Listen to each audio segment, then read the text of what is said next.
If there simply is no good explanation, naturalistically speaking, we can use the historical process of investigation to conclude that quite likely maybe something supernatural happened here. What happened when Jesus died? Shortly after his death, we take a look at what happened, and those historical scholars we've already referred to, in general, agree with three facts. The video that you're about to watch deals with the historic facts for Jesus and his crucifixion and his resurrection. A lot of people get things very wrong when it comes to this topic, so I'm going to go ahead and play the video, let Nabil make his presentation, and then I'm going to hop in on the back end and basically build on top of some of the claims that he makes. I'm going to give you guys quotes. I'm going to give you guys actual sources from history so that we can avoid the meme of, what are your sources? Trust me, bro. Let's get into it. What are the sources regarding Christianity? And some of you might be even asking, Nabil, why should I even believe Jesus is real?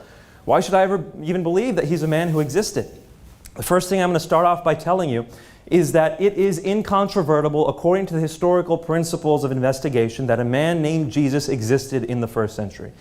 How do we know this? We have over 40 records of Jesus' life from ancient times, describing this man who is essentially a carpenter in Palestine. He didn't have much of anything. He wasn't a centrally important figure at the time, yet we have 40 sources that refer to him.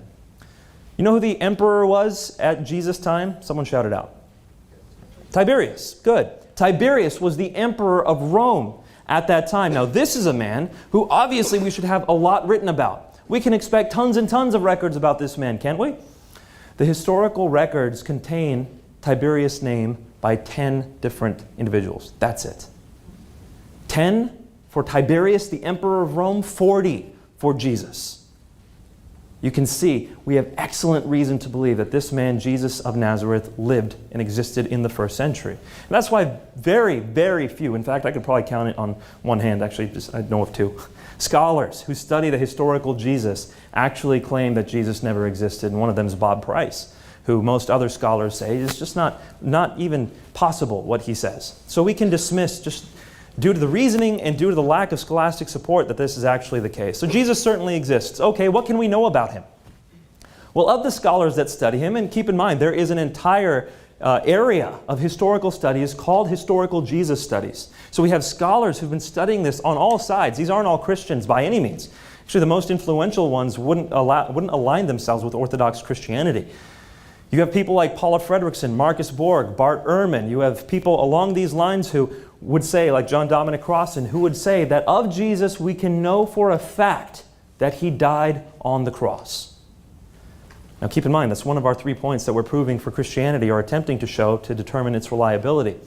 Did Jesus die on the cross? The scholars who study his life, regardless of whether they're atheist, Buddhist, agnostic, Hindu, Christian, it doesn't matter. They all conclude that Jesus died on the cross. Now, if I left it there, it would be an appeal to authority, and we're trying to be academically rigorous tonight, so I'm not going to do that. I'm going to give you some of their reasons why they believe Jesus died on the cross, but we're going to keep it brief because scholars are unanimous on this issue. By the way, it's not just them. Even Muslim scholars will argue that Jesus did die on the cross. How many of you heard of Reza Aslan's book recently, Zealots, that came out this year? A few of you? Reza Aslan's a scholar who has studied the historical Jesus. And as a Muslim, he says, yes, Islam denies Jesus' death on the cross, and I am a Muslim, but I confirm that Jesus' death on the cross is historically certain.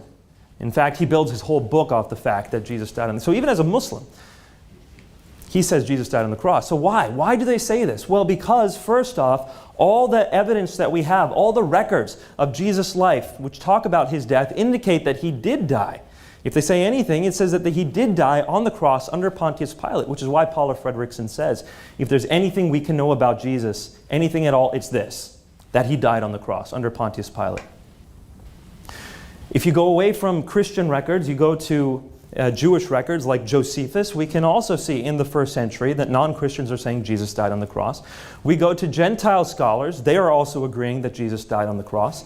And in fact, we also have some of them saying that these people believe he is risen from the dead. We'll get to that in just a moment. So we have excellent reason to believe Jesus died on the cross because all the records point to that. Plus, if you study the historical process of crucifixion, nobody ever in the entire history of the Roman process of crucifixion, no one ever survived a full Roman crucifixion. So we have excellent reason to believe Jesus died on the cross. Did he rise from the dead?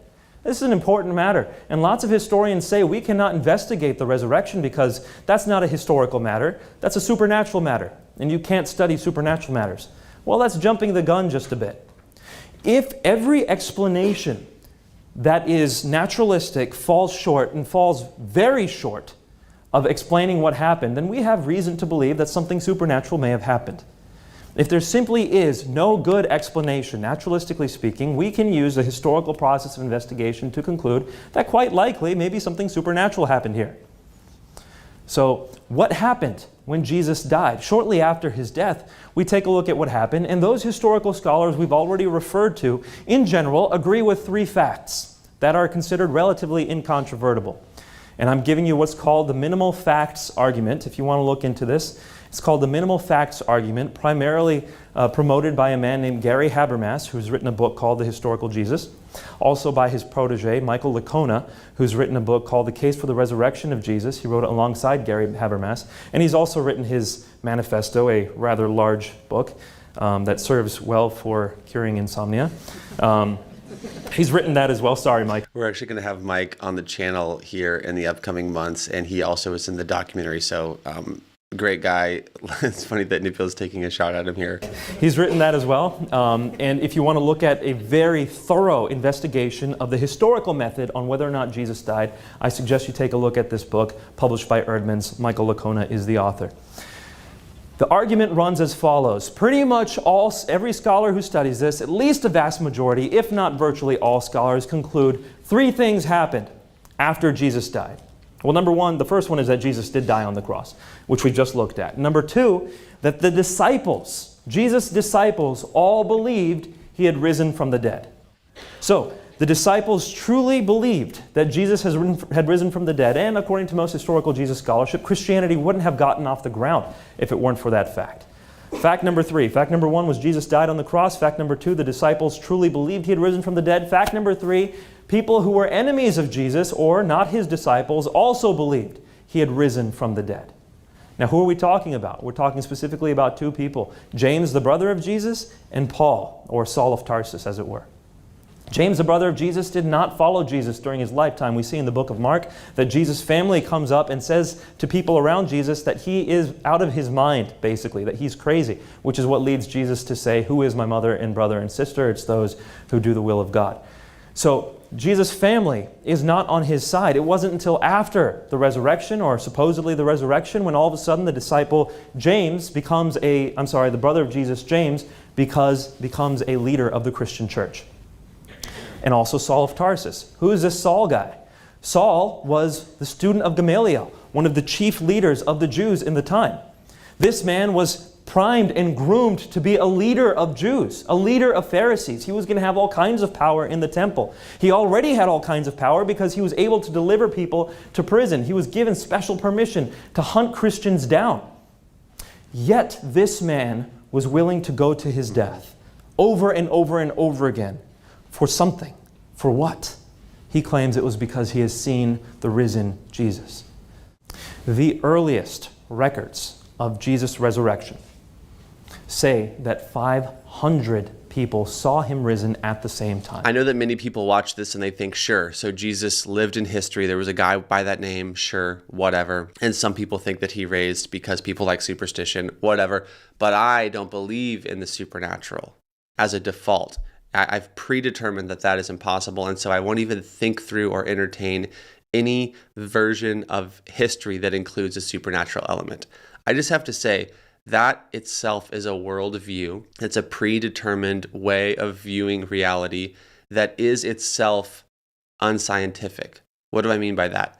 You cannot arrive at this place where you believe that the only form of evidence that is viable is the type of evidence that can be placed under a microscope scientifically. You cannot place that claim under a microscope and measure it according to the level of scrutiny that you ask. That claim, that belief itself is unscientific. That belief itself is philosophical in nature.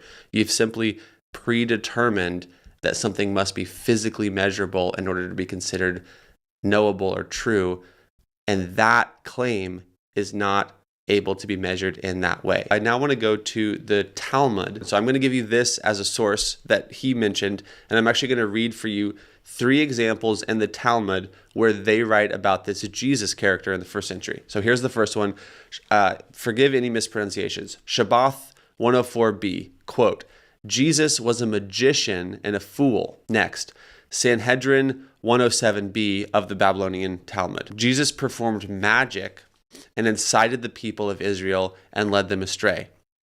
Sanhedrin 43a, quote, on Passover Eve, they hanged Jesus of Nazareth. He practiced sorcery, incited and led Israel astray, end quote. They call it black magic. They call it sorcery.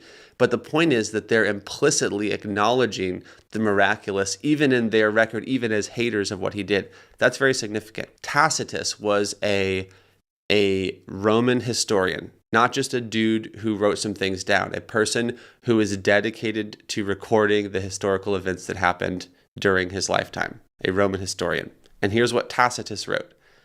Christus, from whom the name had its origin, suffered the extreme penalty during the reign of Tiberius at the hands of Pontius Pilate, and at a most mischievous superstition. So there you have official Roman historian conceding both the life and the death of Jesus in history, which perfectly corroborates what the scriptures, meaning the Christian historic accounts, also say.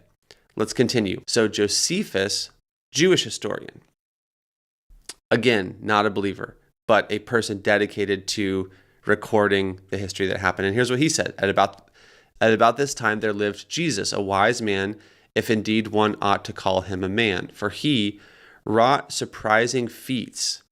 He was the Christ. When Pilate condemned him to be crucified, those who had come to love him did not give up their affection for him.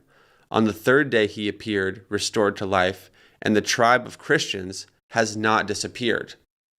That's Josephus, a Jewish historian. You have Lucian, who was actually a Greek, 2nd century Greek satirist, and this is something that Lucian said. He said, the Christians worship a man to this day, the distinguished personage who introduced their novel rites and was crucified on that account. It was impressed on them by their original lawgiver that they are all brothers from the moment that they are converted and deny the gods of Greece and worship the crucified sage and live after his laws. So you have it, and there's many more. I'm kind of cherry picking a few out just for the sake of trying to make this video short.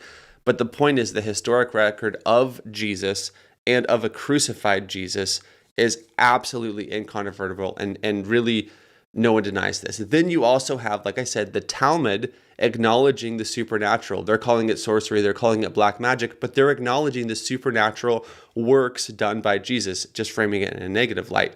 Then you have Paul, a person who persecuted Christians, coming around to being willing to die for these claims. It's not just Paul, it's also those 500, it's also all of the people whose lives were transformed by their belief in this message. The 1st century church believed in this crucified and risen Jesus. Please consider that it is far more likely that this complicated, beautiful, vast universe is the product of an uncreated, perfect, spaceless, timeless, immaterial intelligence that we call God, that is far more likely than that all of this simply came from nothing and for no reason. If you accept the first miracle, which is creation, wouldn't it be amazing if that creator God did enter into the human story, did write himself into it like Shakespeare entering into Hamlet? God becoming a man, the Word becoming flesh, Christ with us. And for what reason?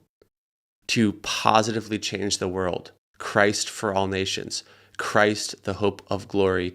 Christ, the myth made real. If you don't want Christianity to be true, you don't understand it rightly.